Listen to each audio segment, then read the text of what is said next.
وبركاته. tumwebaza Allah subhanahu wa ta'ala ayatunzira okufa n'amagaraga. Nchara Haji Alfan Bogere is fresh in the kaburi, are fresh kaburi for approximately 2 hours back. لما مر النبي صلى الله عليه وسلم بقبور المدينة وبقى محمد صلى الله عليه وسلم كيارا بري ها cemetery akahinduka yareba za kaburezi ya janti assalamu alaikum ya ahli alqubur obsinje buba harimu abajo muri kaburom yaghfirullahu lana wa lakum ruhangat sasire ni mwabasasire antum salafna mkatubanza kugenda wana hanu bi athar we are coming ntuija al-qabr, the grave, ليس أو ليست موضوع النسب ولا حسب. It's not all about your clan. It's not all about the level of your education. It's not all about I've been RDC. Tichika chawe. Ngunyoma ndio wamani ndio mtizi. موضوع عمل صالح نمانيا غوكورا ممرمو تينا لا تشير كبوري إلا من كثر عمله okuya ogwara ara koremermo ikaba mingi. لما مات فاطمة بنت رسول الله صلى الله عليه وسلم فاطمة مرomba wa Muhammad sallallahu alaihi wasallam kuyafiri hamalat janazataha 4 nafar abantu bana ngo bakirizo murambugwe hakaru Hassan Hussein abo nabana be tubarongo they are brothers abana ba Fatima hakaru Ali iba وأبو ذر الغفاري رضي الله عنهم نوبا متريز فلما وضعها على شكر الكبر كوا ميريزي هركبري بوكزاكم تايو فكان أبو ذر الغفاري رضي الله عنه أبو ذر كاميرا يا رمزقا يا جت يا كبري يو كبري أتدري من التي جئنا به no manyumu ntotware terizoba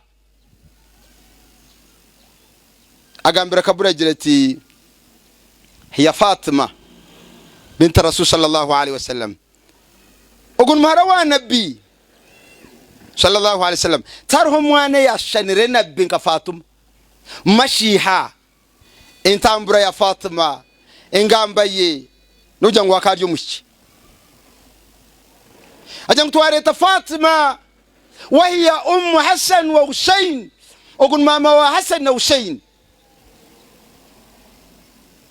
وزوج علي المرتضى رضي الله عنه كان نمكاري مجا بيونا تبركو يامبا oboryo hati bikuyamba. That's why today abavude Kampala guno musomo tuzenga tugusoma tugenda kulaba butebwe tusima kaburi bantu basima kaburi nojitunulira tetumanyi mateka ga kaburi nyina wenzise olwaleero abantu basse mu ntaana ne babiremu abantu nga 6 bwe tuse ekiseera definitely nga tusaayo emiti tugira wafunda nga abantu basusa obungi nembagamba gwe gundi vaayo oyo naavaayo nengambo wokubiri nawo vaayo ababadde ne mabega ngo nti ogweta kurugayo ogwe nomuko oyo tavaayo oyo muko Ngamba ate mukuzika mbera mu omukoyi nga tafaayo yalina okusembayo. Mbashogu yakiriyo omuntu yahuyireyo. Ntwana bisama kufa. Yazunzire. Sheza kanabisa might kuyaize kujina bisa. Twazo meeting ya family. Ya jatazimu bana mu muize mugarike mu ndabeho. Na nabisishwe mbenti ndigaraka kurya nyama mwezi. Ai bambe. Na mushuno huntu mushije wabaki. Atu mushije yaranuka siya. Ati mbene mu ndabo ni motoka zanyu mugira muti. Ati rero mugarike mu ndabeho. Emirimo yona ya impera yazita. Arikuna bisamaiti akesi zebi yareba Allah nakusasire mirundi rukikama kumyana yayati waman hafara lahu ana musimire entana whether manually otademu amanyigo oba waddeyo sente ne basima ujiriya ka ajiri maskana askannahu ila yawm alqiyama Mungu agenda kuempera ezenkano omuntu yamuzimbidde ennyumba jana wangalira mu ila qiyam saa paka unakulwa enkomerero nakantu waman kasahu whoever will buy the shrouds anagule sanda ukagule sanda ezezi eshuka zeitwezi kasahu Allah yawm alqiyama min sundus wa istabrak aljanna Allahumma ij'alna minhum Allah agenda kwambaza engoyi z'abantu b'omujjana bashijamo bine sente guranka kajora kisanda ukataharwe nkobwa ujutako muntu yafa bamuzingemu ruhanga kwemperezo. We should invest in such things. So kaburi ne China chiti. Don't mind about my drawing so long as you get my message. This is the grave. Echinechin. I'm assuming ndaganti kibula ya ferieno tusala tunreno. Twan tusala tukureba kuno. Hati kaburi ne China. Turiyon tukirebo mu mbazu zacho. Turije numbyatigereza? Ne China hata China ekikuchikuiza kiti ahansaho kusembayo twongera hakina kandi kati bakakuna shadinga. Master Sadiq, are you seeing this? So it's a mere tilling on the direction of Qibla. We descend a bit, putting your bedroom. Kaburi jitware ngune kishenje deno mu kishenje ntutamwaka nenzu lero mu nzu ntutamwaka senja ko rararemu twajegereza akashenje akantuketa Allahad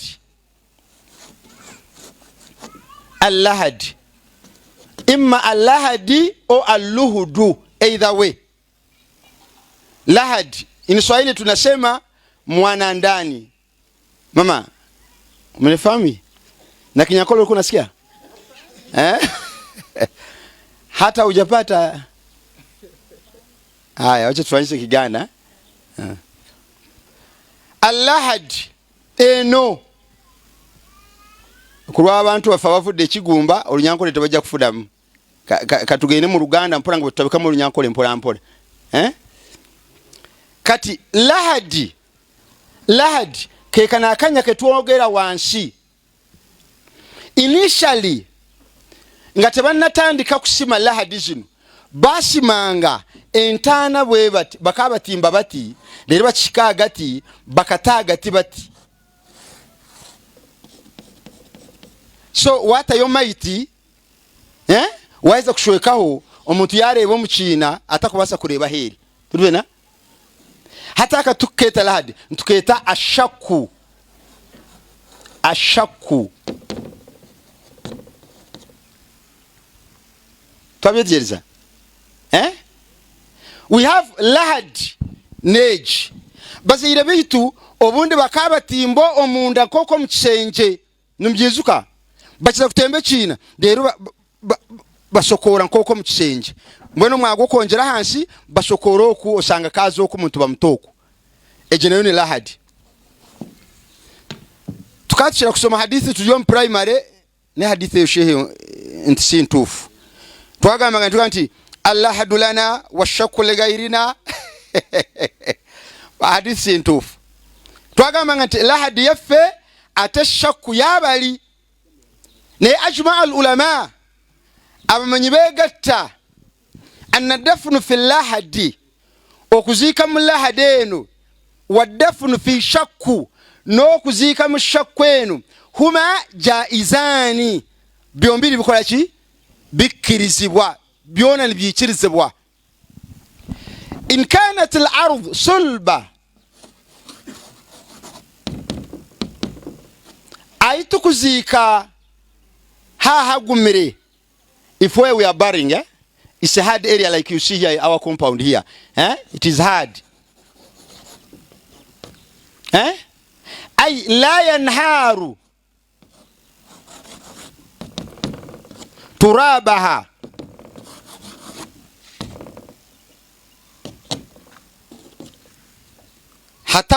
hataku itakarita kubumburuka bakiteme kitaka kikagwayo. La yanharu turabaha fallahad afdal. Fallahad afdal.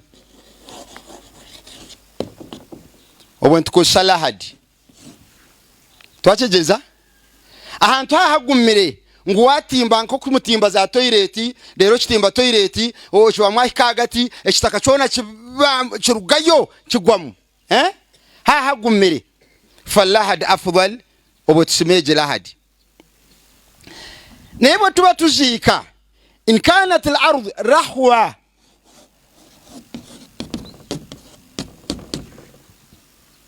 it is a soft area and swampy. Ay tanhar turabaha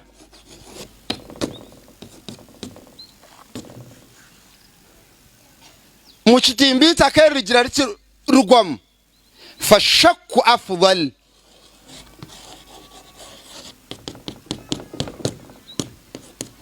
Obwe mutimbe egishakwe yagati kiremegwam kaburi erho the following qualities. I want you to listen and listen attentively. Those are the qualities of the best grave. Kaburi nungi, kaburi nungi, bino bisanyizo bya kaburi nungi ebyande badde ku kaburi nungi je tugamba nti this one eyiseewo mukasengejja. Ekisoka kaburi nungi eyina okubanga mpanvu. Eyina okubanga mpanvu. Sikusima kaburi ngeri wano mu kiwatu. Ekyokubiri kaburi je tushima eyina okubanga ngazi.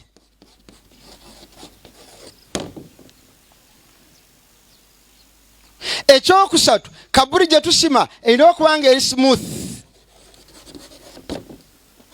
Nga mujiyo yose bulungi nga temuleseemu bigulumo bino bwe biti mbushikaza omuzikayo nobora otaterereze mwino kutereza. Abashija baferire gazwatu badri kuba ferire mu badri bakasaba batimbe kaburi ezaba abafa abasigire namana baye baceru. Nabbi sallallahu alaihi wasallam mutimbe wa miqu kabure beki wa awsi'i kabure beki kandi muziyo yoteji. So those are the qualities. Now twantu timba kaburi mwana mutimba kaburi mwa kucha kutimba kaburi wanvu tuogerenga mu mekao seziwa mukaga ku musanvu awo kabure ekiro kuberyo mufuti nka musanzu mbwendere tuziko muri zinga hitwe. Abashija bakabatimba kaburi seba bashimanga kaburi omuntu nagira ati omusajja omuwanvu ati eye kaburi Forwale tushima kaburi n'otunulira omuntu ali mu ntaana ateekayo maiti nga bwagira ati omugongo gwonna nga guli bweru. Jize koma wano mukiwatu. That's why tulina okuteekamu amaanyi. Abatukulembera batambulanga nga Nabbi sallallahu yatambulanga nga tatuula mu tenti seeka. Bwe yajjanga bwe bagenda okuziika yayitanga mu buyisi bwati n'agenda mu lusuku ngeza we basima.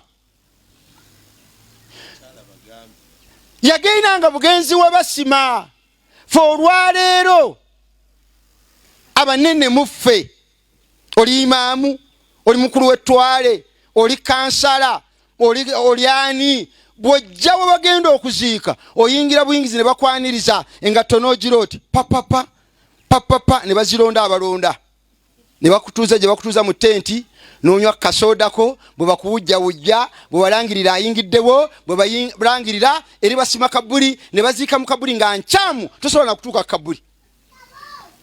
Tunulira Nabbi sallallahu alaihi wasallam yagenda bugenzi awaali entaana n'afukamira okurootama kagende yarootama hari nikyagambira abanyakampala ngo mugire ngo okurootama yagendera kimwaka bure yabireri yarootama hari kabuli ati yayetaba sahaba bajintu wajalasna hawlahu tukashama twamwetorora kana ala ruusina tayrun washangwami toyitwa hariho bunyonyi. Yagamba sallallahu alaihi wasallam yasta'inu bi'adhabil qabr ista'idhu billahi min adhabil qabr. Ya twete jati ista'idhu billahi min adhabil qabr, ask Allah to protect you from the torments of the grave. Ya kigambe mirundi eshatu yajati Allahumma inna a'udhu bika min adhabil qabr. Ekyo kikorega ngo akaza ari kaburi. Nabbi sallallahu alaihi wasallam kubabire ne batimba kaburi kuba atandikira okuteekamu ekitukuza kureba ekyo bakweta lahadi. Nabbi sallallahu alaihi wasallam yagambira hafiru ari kutimba kaburi yamjati awshi kibala ra'sihi wa awshi kibala rijlain. Ekyo kikoreka Nabbi sallallahu alaihi wasallam akabaza ari kaburi. So I want to change my drawing. Kaburi has been standing like this. Kati njagala njibikule ninyenda njiyimusie enti haza njindura nje barebese munti murebo munda mwakizeza mpango firejo eri sheza kiro nyankoro tegera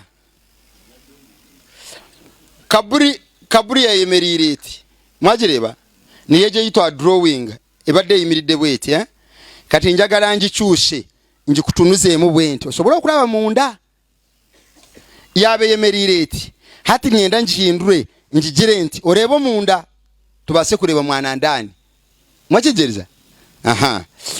Now ati ejikaburi ko kugihindura neza kurebuka eti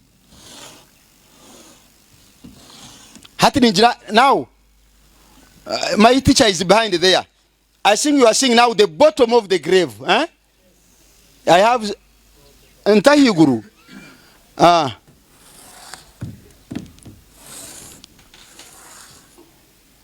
Ate in kaburi. Now what we know mureba in the bottom of the grave, okay? Harman mureba omurubazu. Naji ndo ati mureba munda. Haza kibla yitu area. Okay? Echo umensha mwana ndani, echo kweta mwana ndani akaka senjaka nikaza kuzaha. Okay? Aza tuwa tukataha ahayiguru naba wahango kache ekitiyonka kimwe tuiza tuti ahansaha hajiraho kache bati ekyo tutakushira kukora kwa Nabbi sallallahu alaihi wasallam awshi kibala ra'sihi ahantu harazo mutwe ebigere bikazaha. Okay? Aha bigeraha ntugaziya wekitiyonka kimwe nahe ruguru ekitiyonka kimwe. Okay? Deno muntu nabyamaha itwabo kumuta muntu baturyaha twakigeza. Now mwana mutimba kaburi itakerere mu kwihamu itaka erimu kuyiho kaburi tuyine side A, then we have side B. Itaka erimu kuyiho kaburi mushemerire kurita side A. Ettaka limujja mu ntaana muliteeke side oruyo orulimu lahadi. Tulibena wano dwaki abwaki ngu twaheza kuziika twantushuka mu itaka bwe tuba tuyiwamu ettaka ligwe opposite lahadi kubona abantu abakubyamu amaanyi diremu okuleeta eddoboozi ery'amaanyi ku lahadi. Ekyokubiri balemu okulikuba ku ggulu ku lahadi awali akadongo oluusi kaseseetuka ne kavaako ebiti ne bigwa munda. Nakigarukamu eki mwaba ni mutimba deri itaka tuyine side A na side B. Itaka mulitaare A abashinja abandi basuka mu itaka bamaani abo itaka lyize liteere lityaha deri ligume ndyizura aha lahadi yetu gently. Then okuteeka itaka aha abaliteera muri kateera alahadi. Okay? Ettaka libeere eno likube nga lidda wano. Now bwe muba musimentana bwe tumala okusimentana tuteera nnyo okwagala okutabula akadongo. Akadongo ke mutabula muli baddembe okukatabula mu ttaka lyonna lye mufunye muki mujjemu enkola etali ntuufu ne basima kabuli n'otandika okubuuza lye bajje mu lahadi lyeriruwa lyeri balitabula akadongo nosanga abantu bajangu erimu yiho mu lahadi eryo ndyo okutabula akadongo. Mutabula mu itaka lyona mwaba mwatimba nko wa mukodo Master Sadiki ibare rinji you are free nokusahari mukashanga omuntu nateera matafari mukwenja ngutuha akataka nziramu bamba musimya abantu nga mayinja gokka oluusi temufunye ku ttaka lye mutabula muli baddembe okugenda wali ng'omusajja atabula n'akadongo akabbulaaka ne mugaa tuwo kataka tukole ki si tteeka nti ettaka erivudde mu ki mu lahadi wali. Now bwe tumala okusima kabuli yaffe njagala tutambula inshallah kyeneerabiramu nakibuuza mu kibuuzo. Bwe tumala okusima kabuli yaffe tuyina abantu abagenda okugenda mu ntaana. There are some qualities of people to descend in the grave during the course of burying our brother or our sister. Waliwo abantu abasaanidde okukka mu ntaana. Fe olwaleero tusanga gwe tusanze yenna tuga kaki n'osangira ddala ng'omusajja ali awo ekisooka asimye entaana si omutuufu.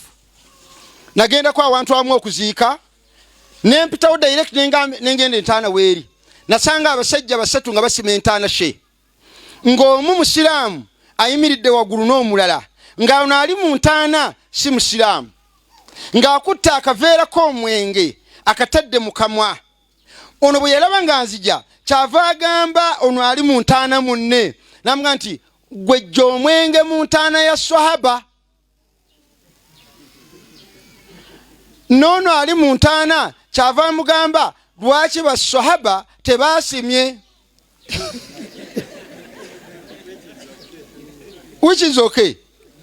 Singa mba temwagala mwenge mu ntaana baswahaba musime naye muli eyo muli mu nnyama muli eyo mubiri mu ddaala ne batuuka okuziika nga tomanyi na kabuli weeri gwe omusiraamu obuuza ne imaamu nti entaana eri side ki nga batwala maiti. Are you really fair?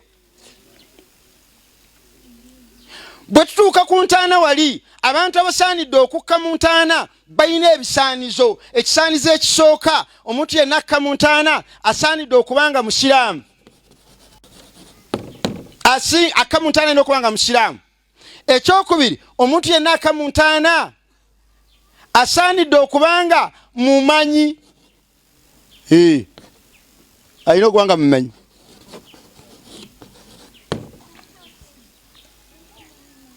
Bwe tugamba omumanyi tetugenda kubuuza bbaluwa ya Thanawi. Tetugenda kubuuza nti wasomera mu university ki. okubeera omumanyi kwokubanga osobola okugamba nti bisimillahi wa ala millati rasulillah au wa ala sunnati rasulillah. bwobanga gwe tosobola nakukyogera bakulondoka mu ntaana ogenda kwogera ki? iwe alikuza omu kaburi olina okuba n'obaasa kusoma ngu bisimillahi wa ala millati rasulillah. bano abali waggulu si be basoma, tukisome bisimillah. mwene hata abakazi nebajanga mwene bino tusomesa kitondu tuzara kaburi. hashiyo torebaho okuza, toreba iwe kuza kukutwara, iwe reba iwe kuza kukutwara. abantu nibombeka enzu osanga yemerire ati abyati yono ba engineer we tarasomere kandi bya engineer konka yemerire hanzu ati kashanga omushizana bamuombekera urubarazi yaza hansi yagira ati namdazi ni ori engineer ata ne yanje enzu ori abazima nyumba si engineer tasona kuteka ko tafali era najja nayo ku rubaraza oba ku nyumba gye bazimba nayimirira ku nsonda bwati nazibirizo eriso limu nomuza gori engineer atiki he nyumba yange kati dawo kaburi yiyo oba tubaji kugizimba oba tubaji kugisiba tegere nyumba yo ngabo bagiteka teka joraga kati tukaye nze sisima ku kyalo nze ndi sheka sisima hati yo ani agendo gikusimira tegera je bagenda okusimira kati yasibe ntala ino kubanga amanyi ngasobola oganti bismillah tudem bismillah bismillah wa ala millati rasulillah millati rasulillah millati rasulillah bismillah wa ala millati rasulillah وتجزم من لاجرت وعلى سنة وعلى سنة rasulillah. Let's go. We are starting with the millah. Let's go together. Tambriam. Bismillah. Bismillah. Ati na kujang mweni za kubikwa atanyufachi. Bismillah. Wa ala millati rasulillah. Take a move vibe nawe nga bogira bulijjo. Bismillah. Teka mamani abantu bazombi banda hari bakureba film ori ajati aboku aboku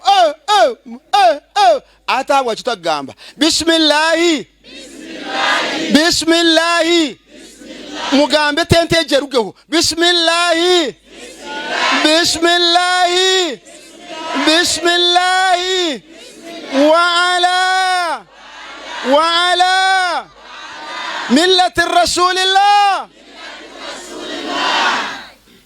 ninza kusango mu rwenkobwa nko jent salamu alaikum ntitandika bismillah wabo takakigambire te nkorekura kandi mutanye sereka bismillah bismillah وعلى ملة الرسول الله بسم الله وعلى ملة الرسول الله. شيخ البيئة نسميسها توحيد بلما جانغو أهانكورا يا نبي osibire cyahiriza obakutayo bajirangwa ala millati rasulillah or mama rwaganye mwabazi yogenyine gar fresh anu bamba komera kiboko mbamba kongera kiboko hati now omuntu utukutayo twajirangwa omuntu arukutayo ayino kuba arukubasa kugira ngo bismillah wa ala millati rasulillah. Now number 3 omuntu arukolfayinga kutayo maiti yona maiti yo mukazi oyino kuba otareba gine na mukazi wawe ekiro akomukahuri ito bitwemera hari iwe nankazayo omuntu asayo nga tusayo mukyala oyino kubanga tewala baganye na mukyala wo gulolimu kiro nabbi sallallahu alaihi wasallama kuyaferirwe omuhara abandi nebagirangu akari seka abantu baganti Fatuma abandi bajangu akari Fatuma abandi bajangu abandi bajangu akari Fatuma nza kugambira bwacha atari Fatuma abandi bajangu akari Rukayya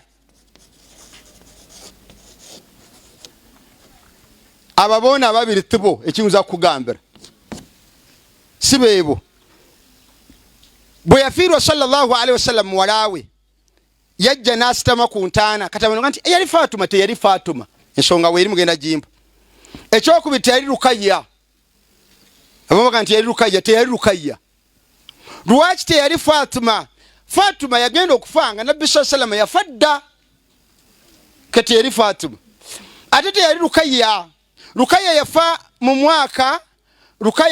mu mwaka gwa kubiri second year ate nabbi sallallahu alaihi wasallam yali mu lutalo lwa Badri never attended the burial. Okay, teyali Rukayya lwaki Rukayya yafa mu mwaka gwa kubiri after migration ate nabbi sallallahu alaihi wasallam yali mu lutalo lwa Badri teyatendinga kuziika naye ono yali Ummu Kulthum was Ummu Kulthum ono bwe yafa nabbi sallallahu alaihi wasallama najja ku ntaana bwati Allahu akbar ana sagama nti faraaitu aynahu tadmaani nalabanga akurukusa akaaba sallallahu alaihi wasallam kyavaga nti abange mummwe ani atalabaganye na mukyala we asobola okukamuki fakama Abu Talha radiyallahu anhu Abu Talha nasituka naga nti ana ya Rasulullah salabaganye na mukyala wange netusimbulako obujulizi obugamba bwe tuba tusaayo mukyala kyandibadde beta gwatalabaganye na mukyala wo ekiro kimu gwobakamuki ito ntugamba bugamba iwe zayo zayo abokwazwire nkofira zayo Ibrahim ateka now njagala twanguwe kulwobudde bwe bampadde obutono kabuli twinzo obutajimana naye katongere mukado kabuli eno bwe tuba tuleeta might eleshikazweddeyo bwe tuba tusaayo might bwemba musaayo might mwana mutayo might mwagireeta muti mwinayi mukire kugirabya mwaheza ugito munashi by the way you people nash nakatanda the carrier then jeneza n'omuntu afiri hati wajiroti mugenda muzitwe nkobwa murete jeneza tute mu maiti nwajoti mugende rwenkobwa murete maiti tute mu maiti it is nash the carrier then the corpse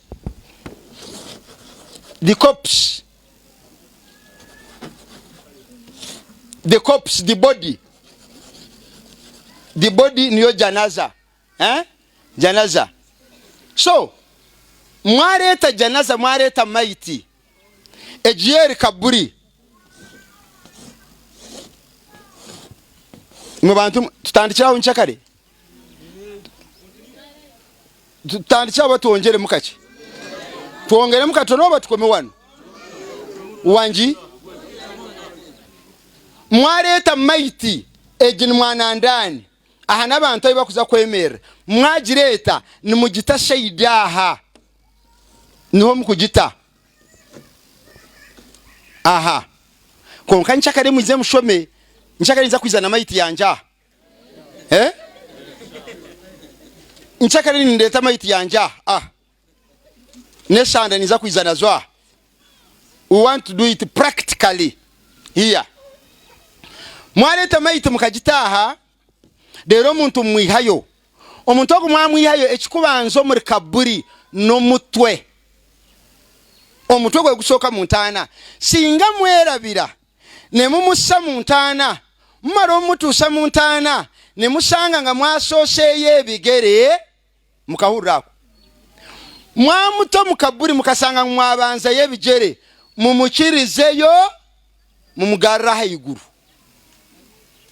mumugarra haiguru ya kaburi then mubanzeyo omutwe nziramu shinga mwerabira ne muyingiza maiti mugenda okutuuka mu ntaana ng'ebigere bye byasooseeyo mumusituleyo mumuzze waggulu omutwe gusookewa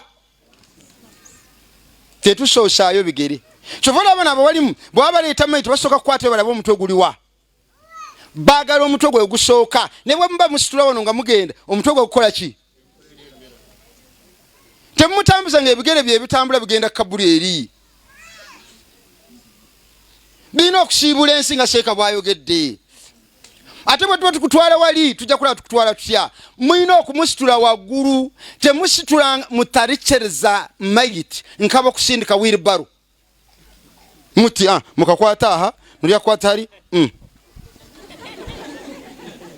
mayiti mwani mujikiriza nimugita wahtamala rijalu ala anaqihim they carry you adjacent to their necks balina okusitulira wano bakukiririza aha abantu abaleetedde musi ngungu gwe ne bamutwala they will stop stories when they are seeing you being carried so mwamwisya notubanzayo omutwe mwamwisya mu kaburi Allahu akbar wallahi shehe ensonga ene badde nyingi wano mwamwisya mu kaburi pa mubanze mwemere mumwiheyo muti okay mumutabiro byanyu you scot then in the position of scoting loosen the strings on top loosen the strings in the middle loosen the strings beneath sumurra obugoye bulya mutwe sumurra kagoye kamusibiro mundaha sumurra kagoye karukulako kusembayo mutaka mutireyo shehe abantu wadde bayina omutawaana wano ng'omuntu asooka kussaayo maiti n'alyoka asumulula oluusi nga kye bakola ne bassaayo bamaze okumussaayo ate omuntu n'agamba nti eri ku mutwe tatuuse musikeemu kano ke basikamu ke bawalulamu abantu ono sikini nafu they peel off. Why can't we perfect our burying?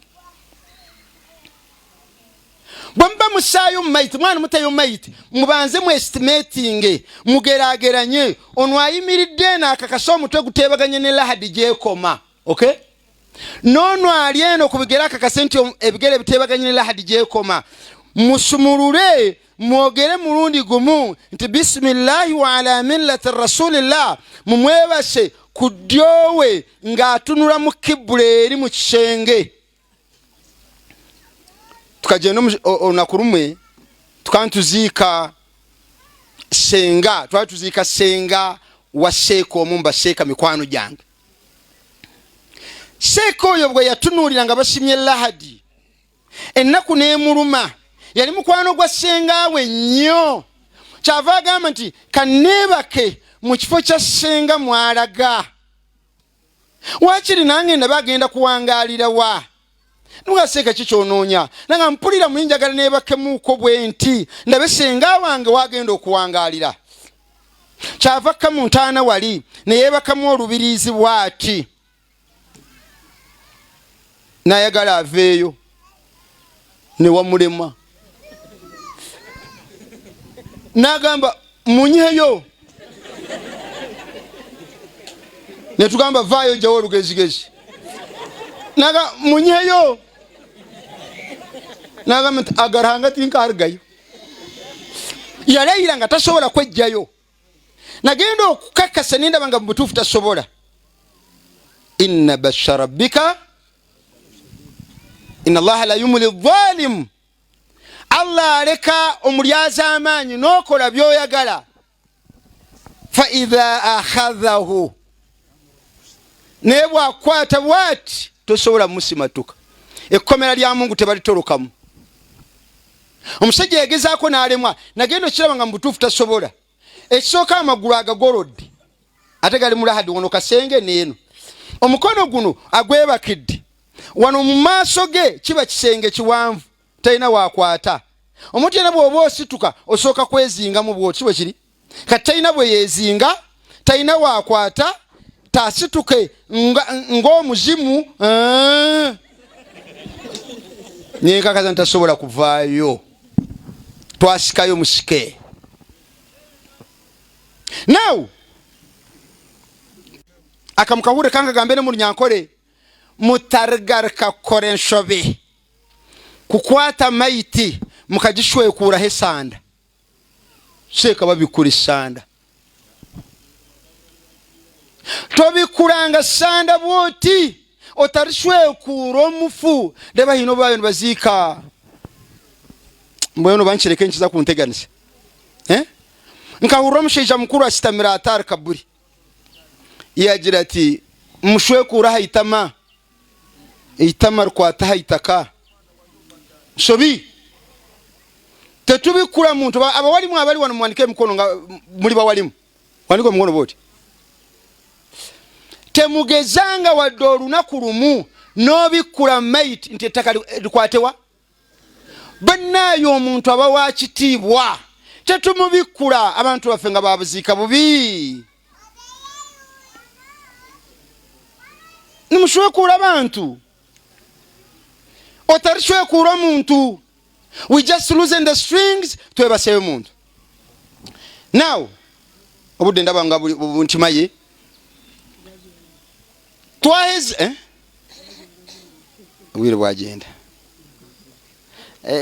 MC wali agenda kuntapinga kwambulira dakika zensigaziza mwaheza kutimba kabureji mwaheza kutayo omuntu nimutaho embaho okay mushako embaho kulahadi wano mushako embaho waguru kati embaho ezo ze mushako akadongo kammwe naye nga temunaba kusa kuyuwa yettaka liri oyolanga bibatu bisatu mukawulirize noyola ebibatu bingahi ebiganja bingahi bishatu byitaka oza side eri yeruho mutwe naye nga sinagenda awo mushoke mulabe kano bwosimanga entaana mutariga kafutimba temuterangayo omuntu akatto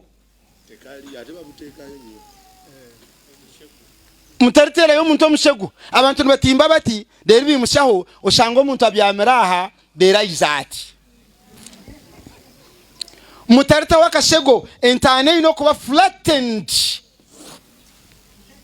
ngombo shiwe norebo mutwe nugwingana nibega nabekata kubireba abachoteraze ngumute hakashego akashego tikaliyo mwaheza kutereza muti mutayo muntu mutahwemba aho zanyu omuntu mutayo mwaheza kumutayo mwatahwemba aho mwatakataka noyore ebiganza bishatu obisukayo orugambe bugambebe no sorry rather osukaye itaka utine cyo gamba abantu mbekira gambira hebigambo bata nimucha gamba muti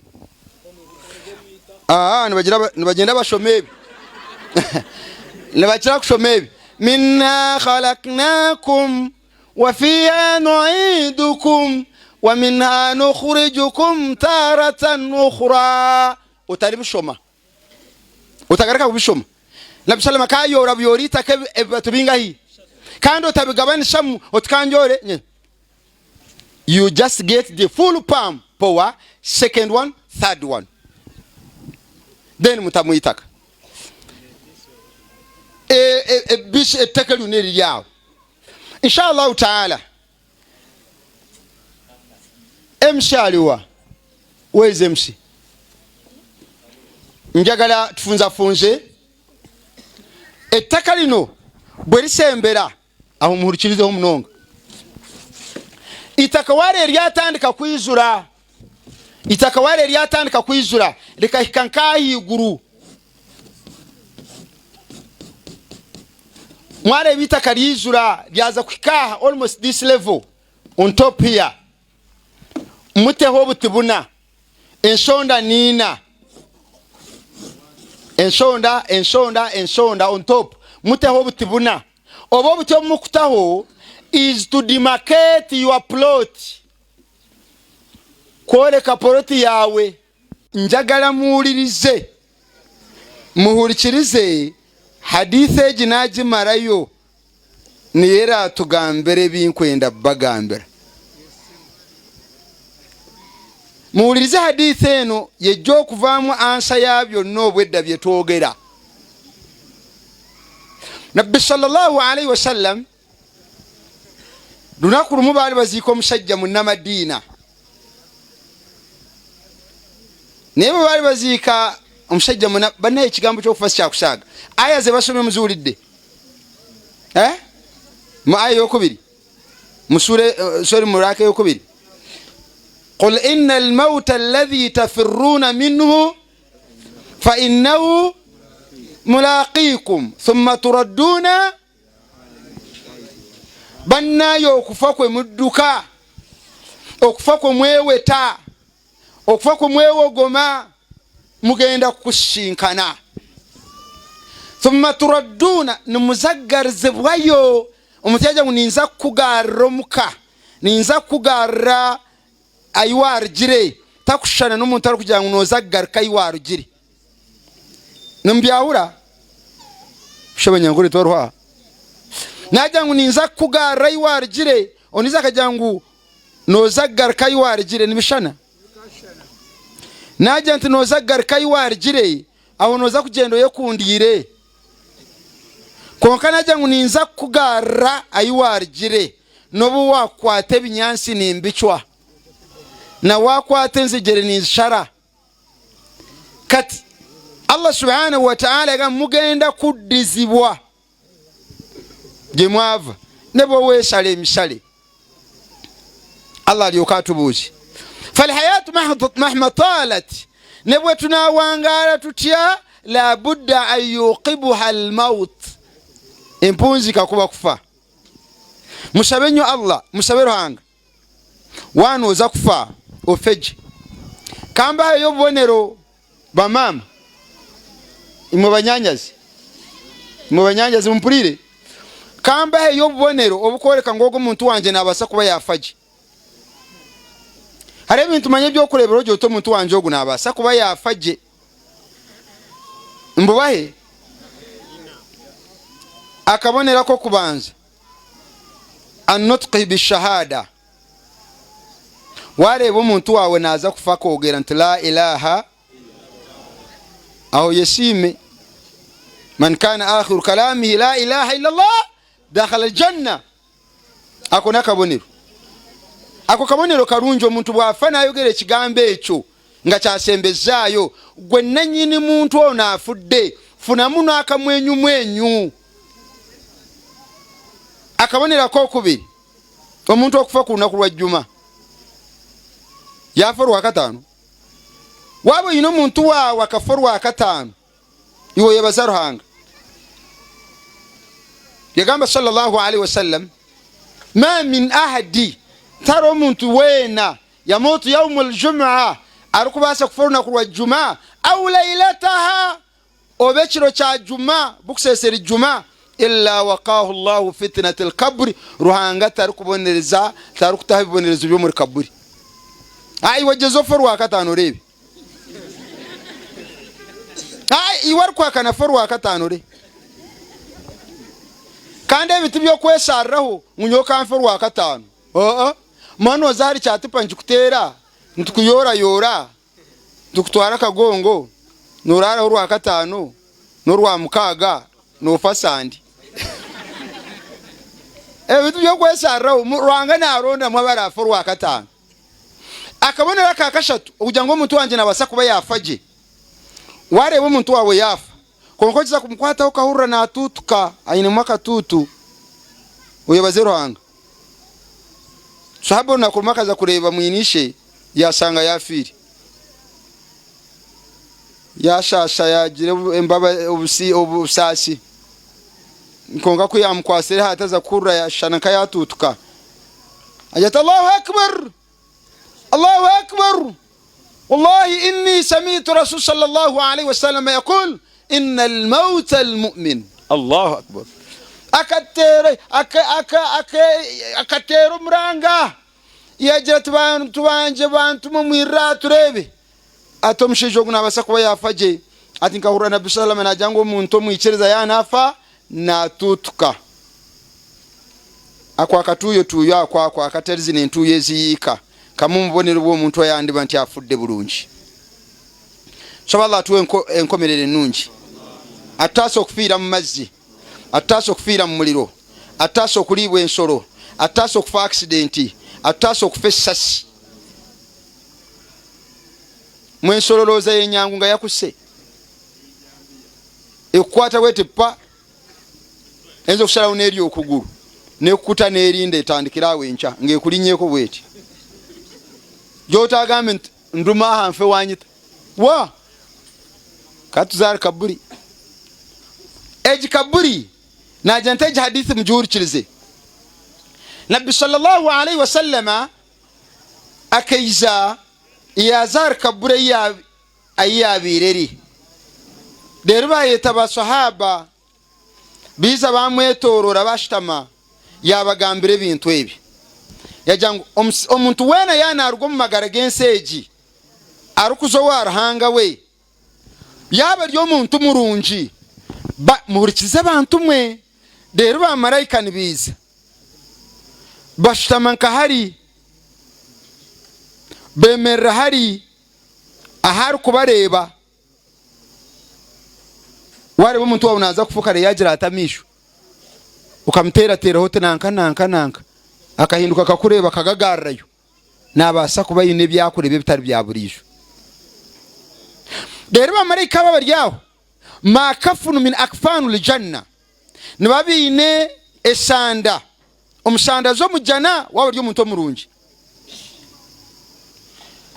hati malaiko wagati malakul maut alayhi salam naruga mwakwate sande jo yizampora na bagenze be dera kusikamu mwisyo yaheza kusikamu mwisyo baguzingo musanda tubagucherezamu bagutwara mwisyo gwawe bagusya emintu yo kuyamu mwisyo otajangu nebyo kuzana manyana bagwihamu amishaga gakurata kugenda.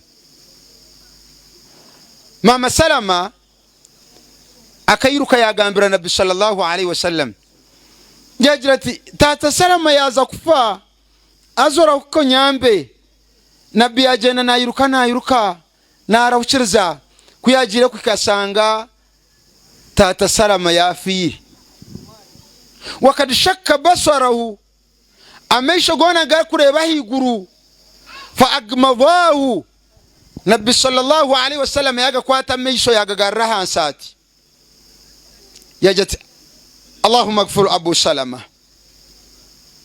aturhanga wanje sasra Abu Salama ogwa yafa wakhlufu fi aqbi fil ghabirin bani wasigarum bintu bye sigarum munteze sigarum mumbuze sigarum mwanugwe sigarum bakazibe sigarum banabi ruhanga yasigarum bintu byawe abana tuba kubicengeza umuntu naferi izoba obuza abana babwirusye babutunda umuntu naferi izoba kapichi bakiberu nakorwe ndeba twanturga ruweru umwana yagambira mugenzi we atkonka mwana musajja gwe yarakuba yara nobworo ogu nawe yambya sina yara wamu ati nyechi nsibiro mboro neki muzeyi wanje nka yaheza kufa noza kundenda kuvuga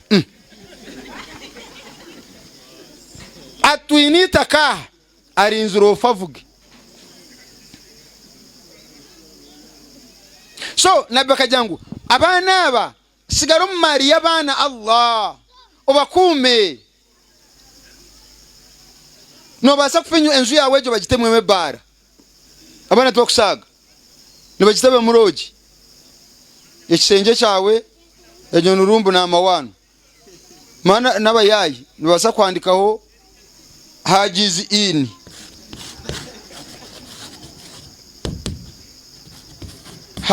in nibabahandika abana nguna hajiz in ekisenge cya kabiri nibageta room number 2 ebire rye stoha yawe nibatambwa butsi bwa butsi wabumanya hati nico kire kusaba Allah sigaro mari yawe ya Nabi sallallahu alayhi wasallam inna ruha idha qubidat, when the soul is captured, omoyo gwonna bwe guba gukwatiddwa nga guvaamu, tabaahu albasara, it is followed by the sight. Amesho agana gakuratira omwisi okugenda. So ba malaika aba ninyenda muhurikirize, ba malaika aba baiza kuyamu omwiso gwawe bagutomusanda bagutwara bashika ahiguru yo kubanza amaguru aga oba ahiguru dirimwe bichweka mushanju dere bichweka ebi biri nkoko kureba madara hateji is the first ere tukureberi, this is the second eri akabiri, this is the third eri akashatu, this is the fourth eri akana, this is the fifth eri akatano, this is the 60th eri amkaga dere neri amshanju nikwe gari. Hati ba malaika nabakwata omwisho gwawe bagureta higure ryo kubanza, aba malaika bakumaha bakwigurraho dere basendekereza ababiri yo kubanza basendekereza basyo muri yakabiri, aberi yakabiri nibatwara mpaka eri yakashatu bagaruka, aberi yakashatu nibakari yakana, aberi yakana bakari yakangahi, aberi yakatano bakari yamkaga bagaruka, aberi yamushanzu bakusendekereza mpaka ari yamushanzu. Konka abantu bakuretaha nibajyango ogwo noho mwareta ngunu mutabani wananka nabina hangarra rwenkobwa omushijo mulunjo musaze abina sarra rwenkobwa bamutaho akahoho ka perfume min atyabul janna umba perfume bo mujana baikaha ya kabiri yakashadu makali ya msanzu hatta yantai ila samau sab'a mpaka baikari ya mshanzu. Allah subhanahu wa ta'ala aragira jirati mumwete amazina ge amarungi agwayo bamweta hansha Abdullah Sahaba Isa Muhammad Maryam Amina. Allah marara jira ajat muhandike fil illiyin wama adraka ma illiyun kitabun markum yashhaduhu almukarrabun. Mumuhandike omufayiro y'abantu abarungi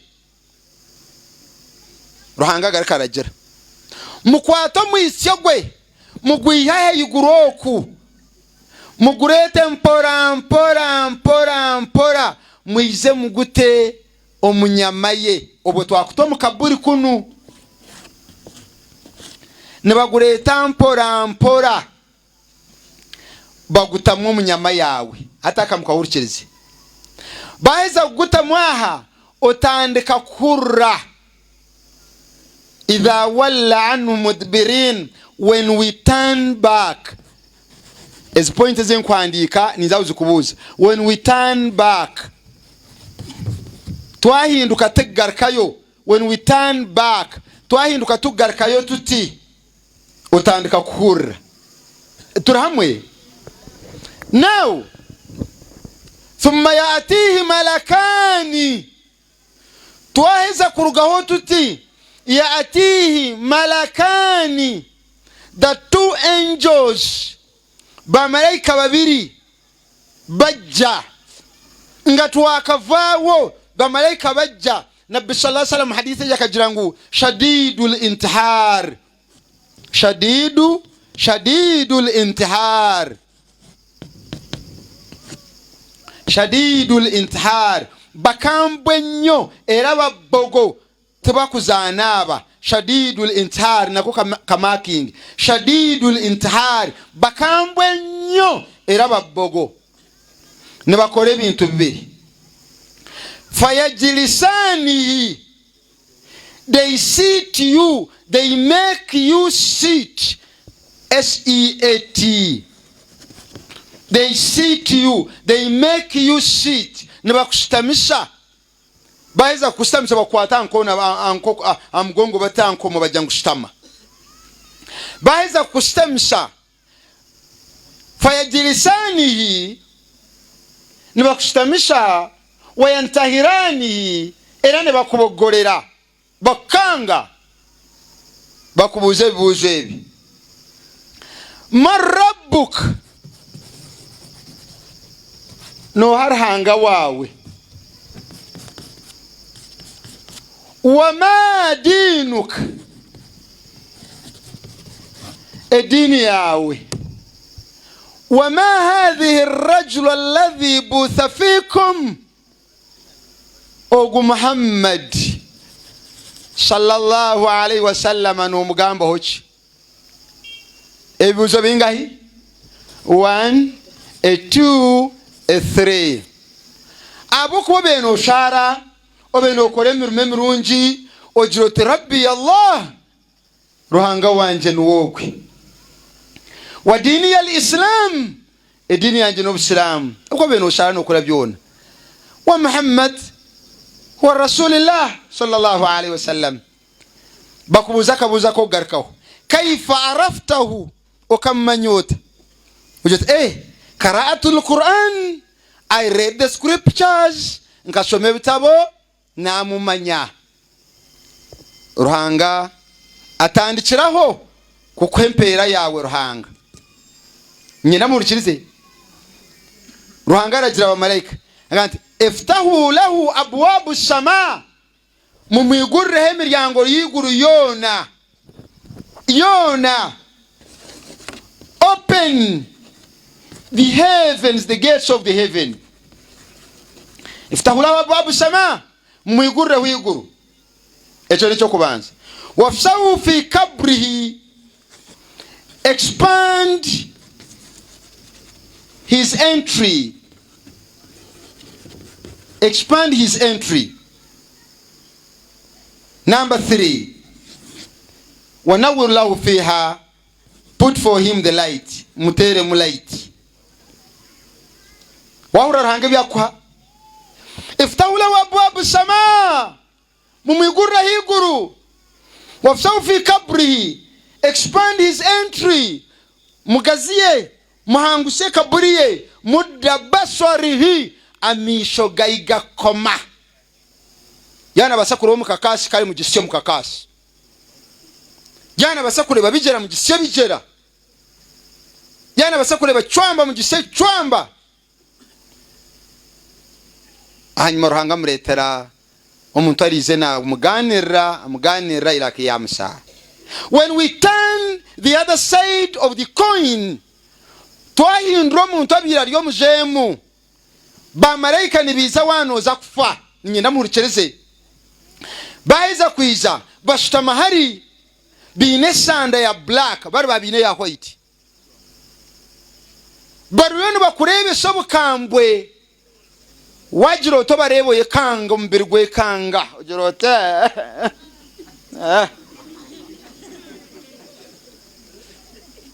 togariko tayo misho lebe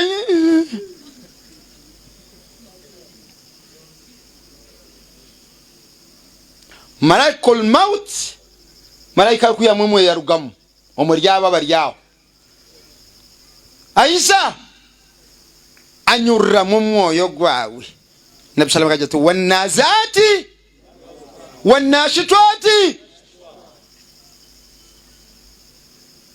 yahiza guskamati shehe Zaki nchano nyereza obujulizi bwebigambo binabisoma ko nayisi na bujulizi bwabyo oli aganti omuntu bwaba afa atuka nokwogera ebigambo bino sibina ko bujulizi nti ya gasal abange mwabagenda okunaza la tasubbu alayya ma uharra tabiri ko bujulizi sibitufu era nenze chengeza ko okulaga nti omuntu ono abeera ku bulumi njagala muwulirize basikambula mwoyo ne baguzinga musanda nga ya bulaka ngewunyeri kwekivundu olabaddeko kawowo min atyabul janna mwobwachi bano bamuteeka kwekivundu bwajja wano kugula erisooka bana begule soka nga erisoka nga besegula baba anigo mulese oyo kiche mulese musewo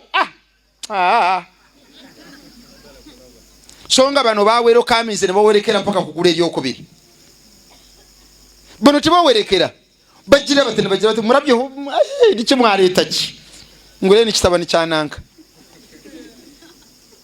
Those who are taking cocaine, opium, marijuana and the related bakwishari akabira nichiya barabyahu hatta yantahi ila samau sab'a mpaka washika higuru hari hata ruhangara jara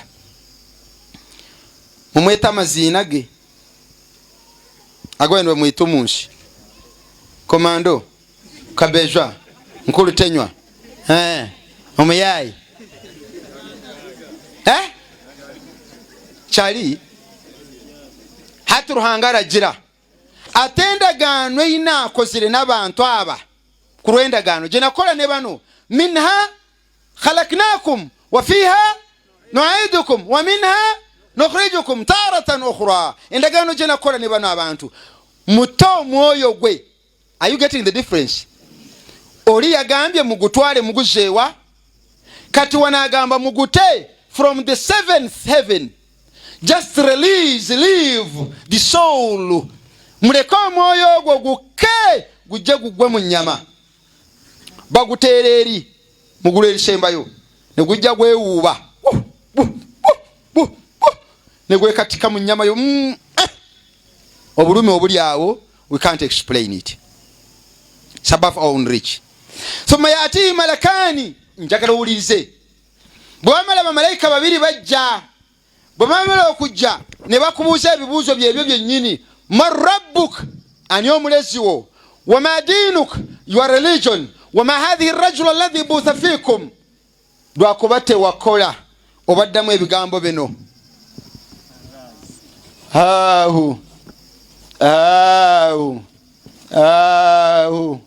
la adri simanyi nga bakubuuza ma darraita wama tallaita tomanyi you never even read the scriptures tewasoma fayadhribuhu ngaba benyondo la udhribat aljibal singa nyondo eyo bagikuba ku lusozi la swara turaba dusana unebifuke taka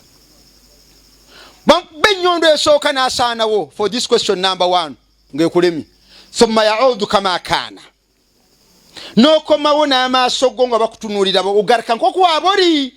For the second question, wama dinuk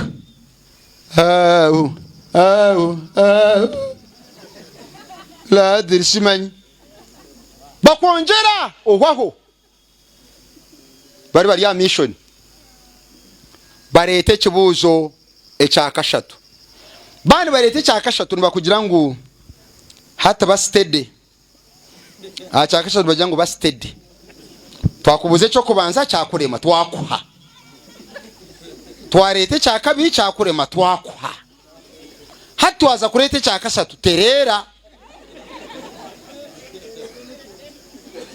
kutura kubuze wama hadhi arrajul alladhi butha fikum twakubuza ari Muhammad jirot huwa rasulillah joti nombaka waruhanga wachetegereza nti ansa wajikwata nti no basajigar kam najikwata twareta mureti wama hadhihi arrajul alladhi butha fikum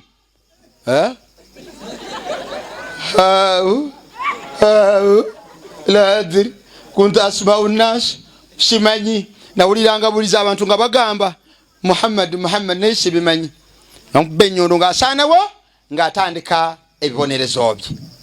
Hadithi eno sisomye mu matini njagala ennyambe okwanukula obwedda byemba bagamba.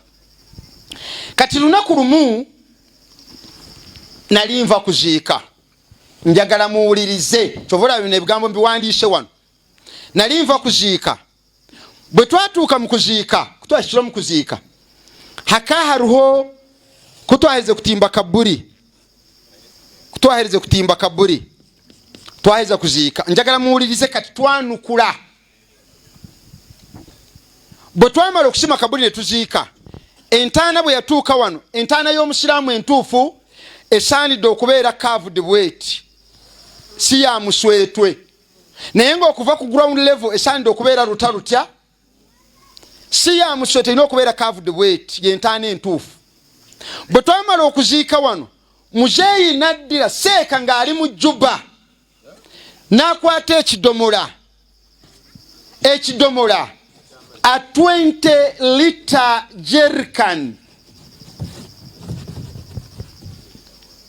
20 liter jerrycan, ekidomola kya lita 20. Ne bayiwa amazzi wano ku ntaana, ne beetoolooza, ne badda ku kinnya we batandikidde okuyiwa amazzi, n'agamba yiwawo. Ne bayiwa amazzi ne gaggweera wano, ne binnakuwaza, ne batuula ne basoma ekitabo kye baasoma. Bwe twali tuvaayo waaliwo akakubo nga kagenda bwe kati, nga waniwo ahakaaliho empimbi. Imwe abakampala mugire ngu empimbi, imwe abakampala mugire ngu empimbi, ab'ekampala mugaye nti empimbi. Omwana gwe bayita Fahadi jangu wano mu maaso bakunoonya. Ab'ekampala mugaye nti empimbi, empimbi. Muri ankore mugambo runyankore, mugire ngu empimbi. Unaze mutayibampe. Kati empimbi eno is a log. This one is a log. Log. Enduli. Kati najja nga akakubo kali wano, nenzija mpola mpola nentuula wano, nga akakubo kayita wano tuddayo. Nendinda seeka yayiye wali amazzi. Bwe yajja ne mugamba nti seeka mbadde nsaba kwogerako naawe. Nali nyambadde suuti, oluusi bamutera nnyo okundaba mu Kampala mbeera mu suuti. Naga nti oli mwana mulungi nnyo, sitera kulaba abantu ba suuti nga baagala kusoma. Naye gwe ate alhamdulillah, tuula wano. Ne ntuula wano, naye n'asitamaaha. Bwe yamala okutuula, kyenva mubuuza, ne mugamba nti owange, wakutte n'oyiwa amazzi ku ntaana, amazzi gano wayiyeewo gaaki? Nti kyoyagala okusoma, amazzi ge nayiye wano. Naga nti bwe nayiye wano amazzi wano, ne gakkirira, ne gagenda mpola mpola mpaka shehe ya rabbi, ne gagenda mu kutu kono abadde yeebase n'agiraki.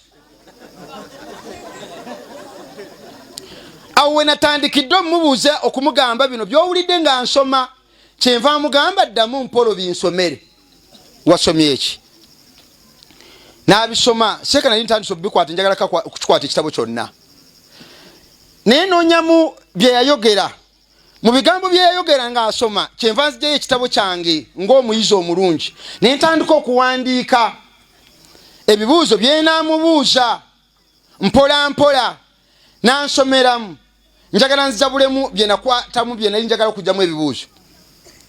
Naga nti ya ammatillah, owange gwe muzaana wa Mungu, idhkuri al-ahad, jukira endagaano gye wakola ne Katonda wo eya la ilaha. Awo ne mpandiika bye nawandiika, njagala kugiramu we nawandiika ebibuuzo. N'agamba nti al-ana, okay, al-ana ya atiki malakani, njagala muwulirize wakiri wuliriza kana akasembayo. Yagamba nti al-ana ya atiki malakani, mu kaseera kano bamalayika babiri bagenda kujjira, bajja kati. Fala yafzi'ak, they shouldn't threaten you, tebakutiisa. Wala yahulak, tebakutiisa wadde okukangakanga. Innahuma, bamalayika bano abajja bitonde mu bitonde byani? Nembuuza, nempandiika ekibuuzo namba 1. Olira, nempandiika ekibuuzo namba 1 ng'agambye bitonde ng'ebitonde byani? Nempandiika ekibuuzo namba 1, nature of the angels. Ekyo ekibuuzo kyengenda okubuuza ekisooka. N'agenda mu maaso, n'agamba nti fa idha sa'alaki wama dinuk wama kiblatuk wama imamuk. 6 questions nze wanempandiika ekibuuzo number of questions ngalabira ddala ndi mu noti yetugenda mu maaso nenyongerako ebibuuzo bino byengenda okubuuza. 1 timing ayanampulikiriza noza kubyetegereza. Number 4 the controller katumbuuza ebyo kati bwe yamaliriza nenga kati ngenda kubuuza ebibuuzo bino nenga sinawo kubibuuza ngenda kukusomera hadithi gye twasoose okusoma mugijjukira nga Allah bw'asindika bamalayika nabbi yatulaga nga bakugjamu omwoyo ngeri gye bagutwala mpaka kugula erisembayo nimukibyizuka aha now hadithi ejo tugisoma kutwahirize kugisoma kuyahwireyo hadithi twahirize kugisoma ali yagihurikirize nemubuuza hadithi eyo olaba nga ntuufu seeka aga hadithi ntuufu nnyo mutabani webalire ddala nemuga kati mwemuli ebibuuzo. Ekibuuzo ekisooka bw'obadde ongamba ogamba nti bw'oyiya amazzi n'otandika omugamba ebigambo bino wamugambye nti al-ana ya atiiki listen bannaayi muwulirize nti al-ana mu kaseera kano ya atiiki malakaani bamalayika babiri bagenda kukola ki? Gwe kennyini waga nti bamalayika babiri bagenda kujjira naye ebitonde mu bitonde bya Mungu tebikukangakanga. Kati question number 1 mbuuza nabbi mu hadithi gye nsomye agambye nti shadidul intihar bamalayika bagenda okujja bakambwe nnyo era babbogo gw'ogambye bali awo bitonde ng'ebirala tutwale ekikyo oba tutwale kya nabbi angamba ozze katukumpakanya nemugaa nedda tusoma abantu olwo bajjudde bana bavudde eno ku kabuli tutwale ekikyo nti tebatiisatiisa oba tutwale kya nabbi yagambye shadidul intihar fayanjilisanihi wayantahiranihi bakutuuza ne bakuboggolera nga bali ku mission. Question number 1 nengamba question number 2 nabbi sallallahu alaihi wasallam mu hadith atugambye nti bakubuuza ebibuuzo bino wammanga man rabbuk wama dinuk wama hadhihi ar-rajul alladhi butha fikum sibwe kiri gongambye ebibuuzo mukaaga nabbi ebimu yabyerabira n'atugambako bisatu oba gwoyongeddemu. You have to answer that. Ekibuuzo ekyokusatu mu hadithi yennyini nabbi sallallahu alaihi wasallam atulaze bwe bamala okussaamu omwoyo gwo otandika okuwulira idha walla anhu mudbirin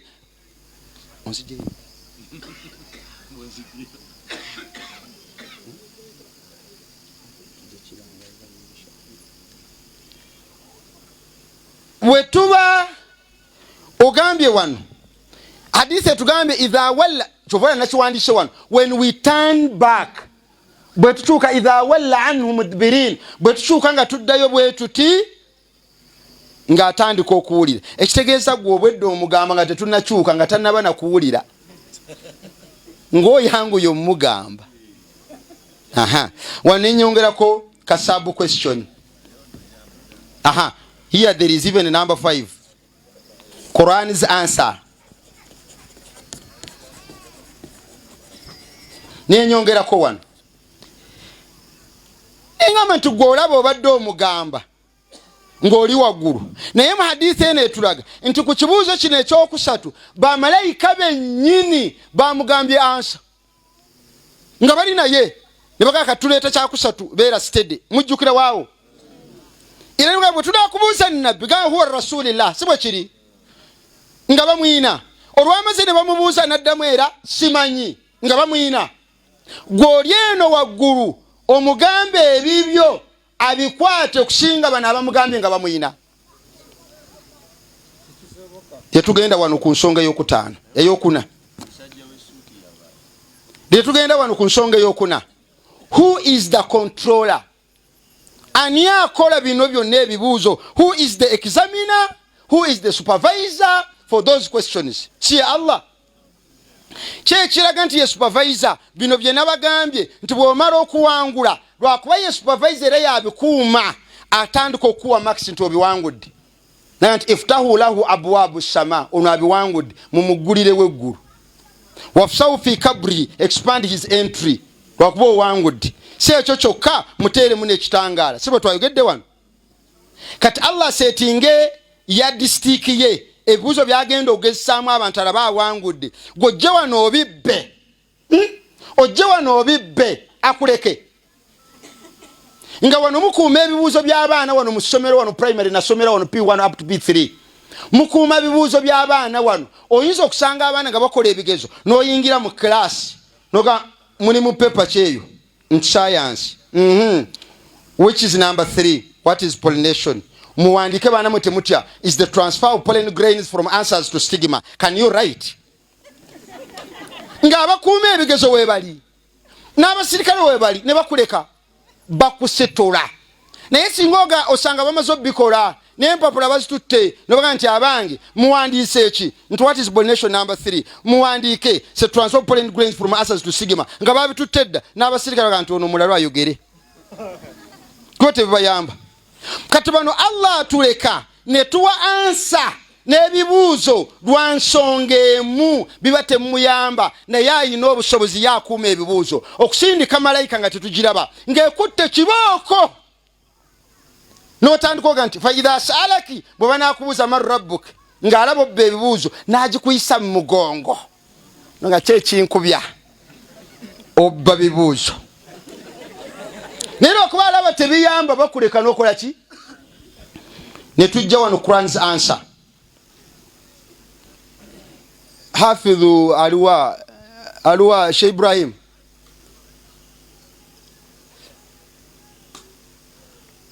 oli tuwe aya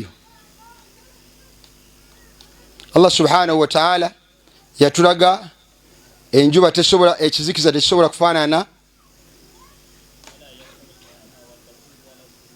wala nur wala ahya wala al-amwat inna Allah mazima Allah yusmi'u man yasha'u awuliza ina gwa bakoze eki wama anta naye gwe Muhammad bimusmi man fil qubur toluwuliza aliwa yakimma nabbi okuwuliza ali mu ntaana n'akiwa gwe mulya mmere nga gojja wali n'oyogera ne bawulira nga nabbi yetajja bawuliza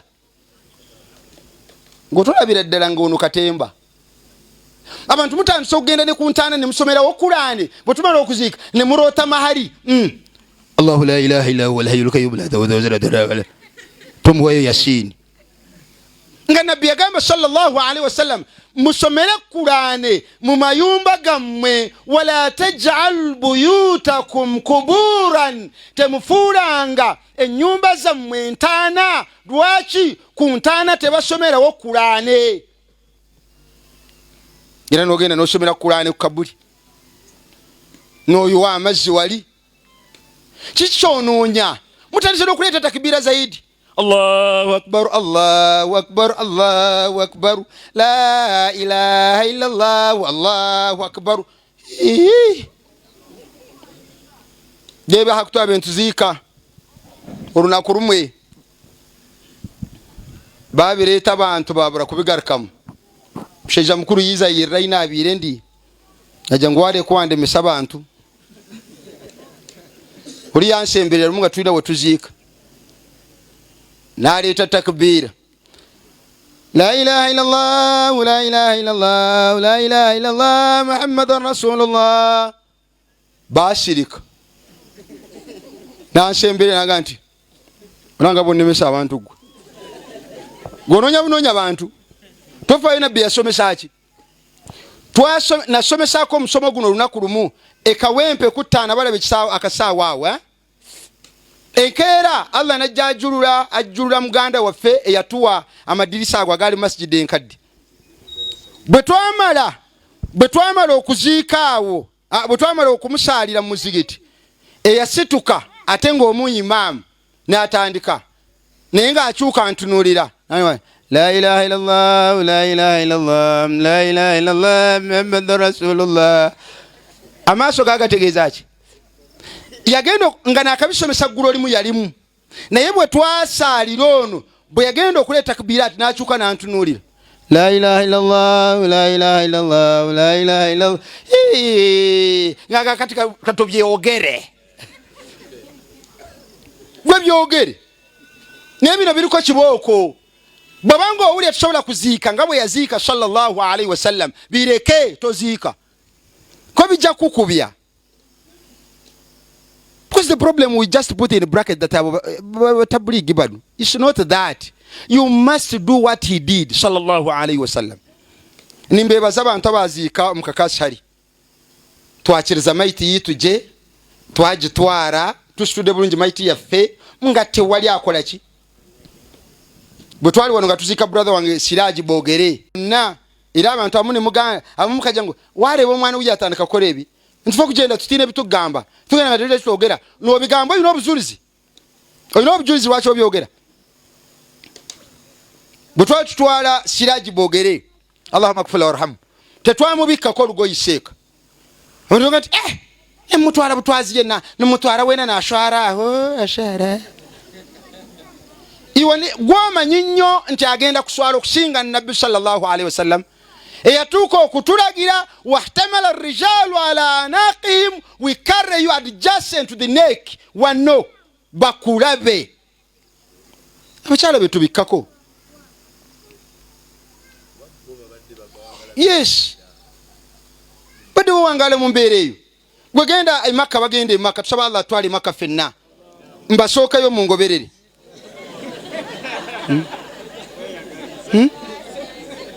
Allahu akbar walillahi alhamd. Gwe sooka otunuulire bwabeera ku Kaaba omuntu bamuteeka just ku stretcher, just a mere stretcher ng'eri bweti eri open nibo swede bagenda bote balina sente ibe ya mukyala to the extent mutandise okuzimba kabuli mmwe mu Rugaha mustamu meeting mubimenyewo. Abo bakaba tine sente abanoboro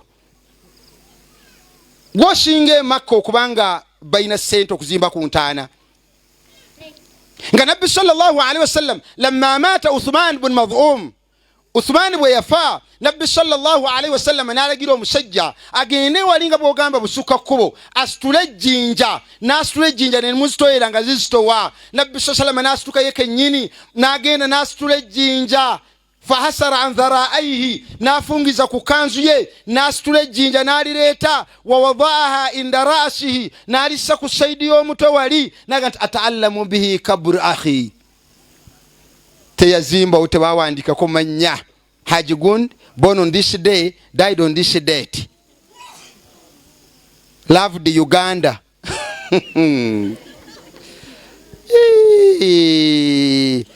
Mujja kubya abantu emiggo muzimbe kwa akayumba akasana tekamwocha.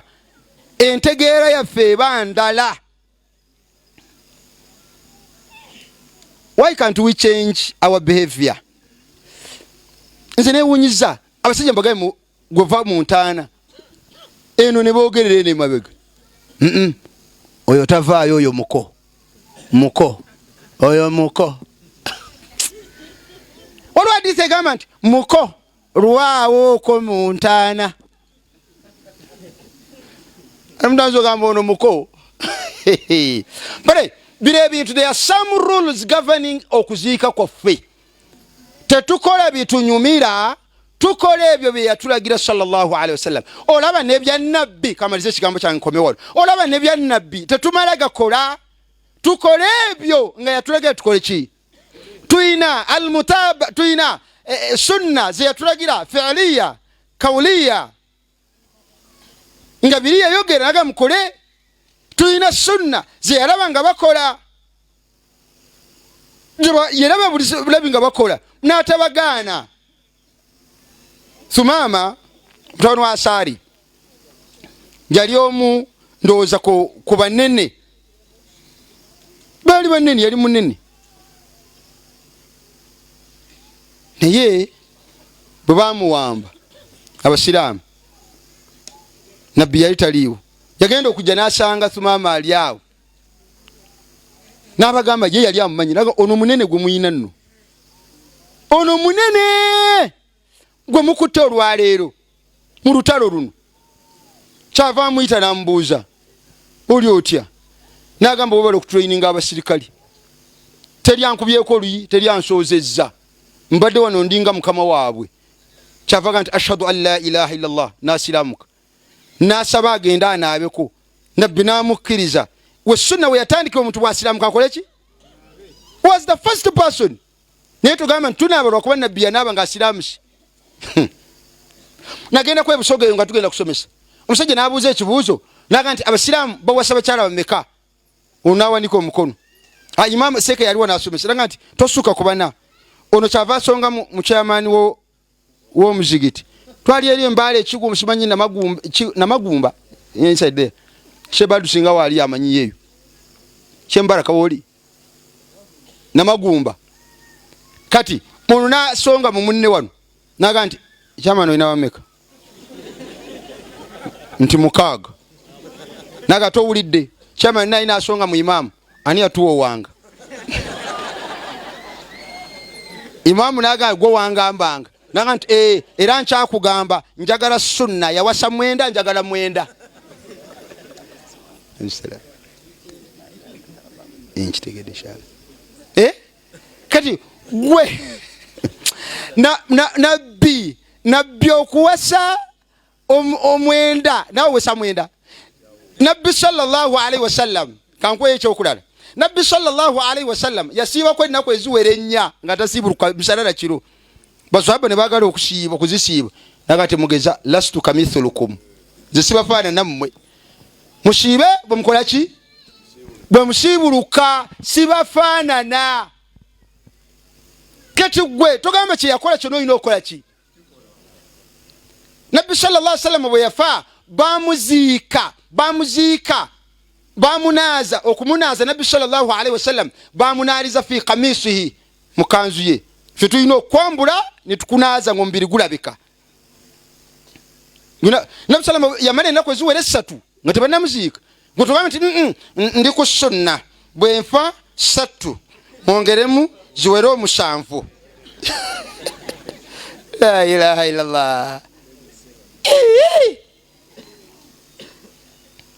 nabbi sallallahu alaihi wasallam we yafiira we bakola ki tujja kufiira mu nnyumba ye mu ddwaliro wali bamusime wano ebyannabbi byannabbi mujjako nga yatulagira obanga twalaba akola nga mutuufu atukkiriza tukole tusaba Allah atuweemu obulungi abanyarwenkoobwa mwagaraka kuziika mukweshongora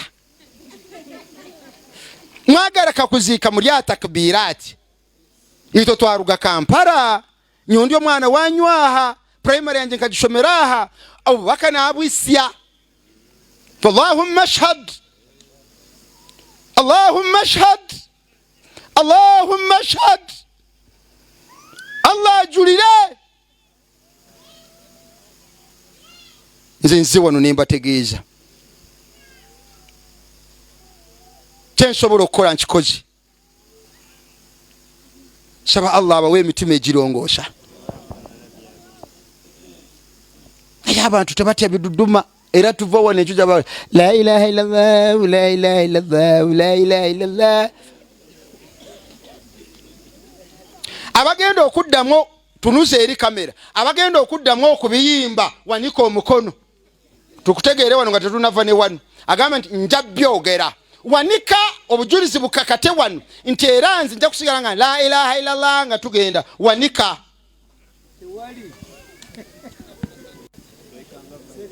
wanika ng'ogamba nja kuddamu ngende nga ngamba la ilaha illallah wanika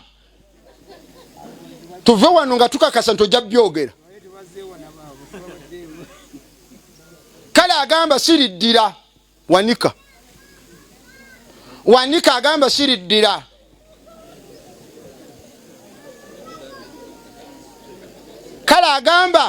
kale agamba tuveeko وبارك الله فيكم وجزاكم الله خير وكثر من أمثالكم وإلى اللقاء والسلام عليكم ورحمة الله وبركاته. nga sinaba kuva waggulu njagadde bategeeza ekino ekirango muhurikirize bana muwulirize ekirango kino tusooke tuwulize ekirango kino then ekibuzo bijja kujja. Inna lillahi wa inna ilaihi. Kaseera kano wenjogerera Sheikh Ismail Ankata mufu mbadde muwochinga nga abantu omuzeeyi nga asomesa ebyabavubuka nga ayina ekirevu kyenvi kulwa ilimu gyasomesezza badde musomesa wa tafsiri kulwa ilimu gyasomesezza bino byetwogera kati agenda mu ntaana tewali lunaku luzitowa nga the first day to that grave tabula ekwaniriza egenda kunyiga buli muntu yenna paka Allah lwaligamba nti oyo mulekeraawo yakola. Waliwo abantu begenda okunyiga emyaka 10, waliwo begenda okunyiga emyaka 2, waliwo begenda okunyiga emyaka 5, waliwo begenda okunyiga emyaka 2, waliwo begenda okunyiga wiiki, lunaku lumu, dakiika 2, dakiika 1, sekende emu ng'eringa emukubya oluyi era ng'ekunyizeemu. Jajja wa jajja wayinza okuba akyanyigibwa. Nsaba Allah subhanahu wa ta'ala Sheikh Ankata Allah amsasire amsonyiwe. Allahumma ighfir lahu warhamhu, Allahumma ighfir lahu warhamhu, Allahumma thabbituhu, Allahumma thabbituhu, Allahumma arhamhu. Walhamdulillahi rabbil alamin. Wassalamu alaykum wa rahmatullahi wa barakatuhu. Kuna abire kumbende Kampala bwe nabadde Kampala babadde mizigiti gye nabadde ntambulira nayogedde ekigambo kino